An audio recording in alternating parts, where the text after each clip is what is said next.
guys, so for today's video is another video na kita. So 7 things na tipid na mo during our wedding day.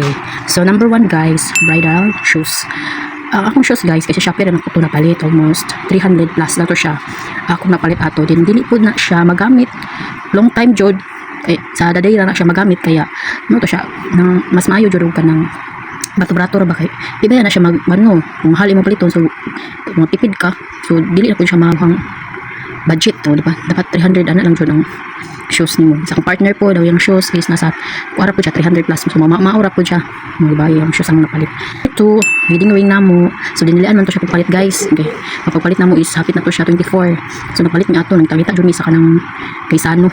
Pagpalit namo is pag adto namo dito nangita jud mi amo gisurot tipo kaysano jud, so katura siya among na wan jud nakita ba na nasa sa medyo baba, kaya uban man gud dili makasya, hugot kayo siya nya, pre-order pag yun nya, kailangan na siya ba. So worth it of 2,550, way labot ang box niya, nasa 80 pesos ang box niya. So inahan na siya guys, kasi hindi man mo ka nang magmahal-mahal guys, kaya kanang di kang hinayang guys ba, nya mao po itong budget na kaya ng budget 2,500. So mao to siya guys. So number 3, hair and makeup. So katong wala pa ang wedding guys, so nangita jud ko og medyo sakay. So katong number 3, hair and makeup. So katong wala pa ang wedding guys, nangita na jud ko, na-inquire na ko kanang aslamas mabrato. So ito sa first ako nakuha is 1,800. So nangita pa jud ko, mas less pa jud ana. So nakita ko, ako siyang gikuandaan, gisabot daan nung ana, nang sayo siya ana, mag-book mo daan guys, na importante ang inyong look jud, para kuan mo ba, presentable ba, okay kayo kanang sa picture ana bitaw. So mao na siya guys, naka 800 plus kanang transfer fee niya 50-50, so 900 niya. Wala man siya kanang sukli guys, ganahan ko sa akong kuan pod look nako, so gitigano ko siya 1K. So mao to siya guys ang ako ang hair and makeup, worth it of 1,000 tanan. Then number 4, so number 4 na ta guys ha. So number 4 guys, MC. So nangita ko kinsay mo MC kanang medyo buhay-buhay po nang imong wedding ba nya. Nakoy nangkita ako ang classmate sa una niya, mahal man niya guys, nasa 3,500 niya, kanyo daw kog 3K niya. Nya ako pang nangita pagid ko nang makakuan ka ba, akong gi kuha si Geraldine nga, day mao ni day ang ani makoy ko anday kwarta.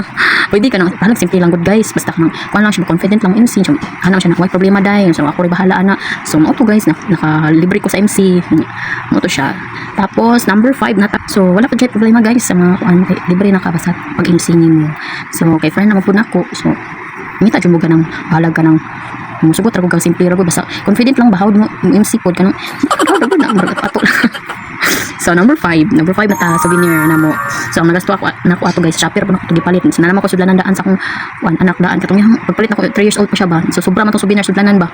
So akong gipalit is katong unod ra niya. Then katong unod niya tong flower na ring, di ba na design sa gawas. So worth it of 250 ra to. 250 ra to tanan. Di ba nakales ka. So ako ra may naghimo. So kung magpahimo ka sa uban nasa 600 ana jud 400 500 ana, depende guys sa kadaghanon. Kato kay 12 pieces naman ako tong siya, mas makatipid jud ka to. So number 6 na ta, photographer. So nangita jud ko photographer guys sa mga studio, nag-inquire ko daan kung pila ilahang mas importante ba ng photographer no, kay siyempre remembrance na siya, memories ninyo. So importante yun na siya. So nangita ko 4K man ang inakuan jud.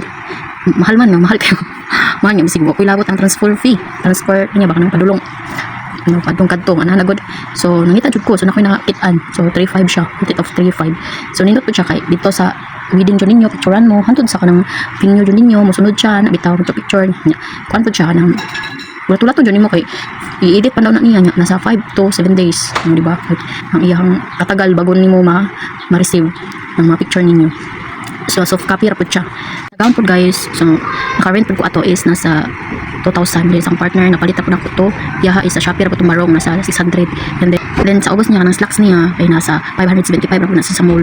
So more guys. Number 7 sa last na no, number 7. Number 7 is bridal car. So para po gipahiram ra po mi ganang sa partner yung amo na may sakyanan. So gipahiram mi din salamaton po mi gipahiram mi para namin sakyanan padulong to sa kasal.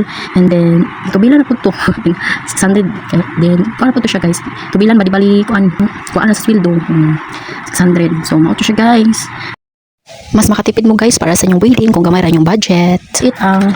So mao lang na siya guys, ang 7 things na tipid na mo during our wedding. Sa di lang taman, bye, thank you for watching.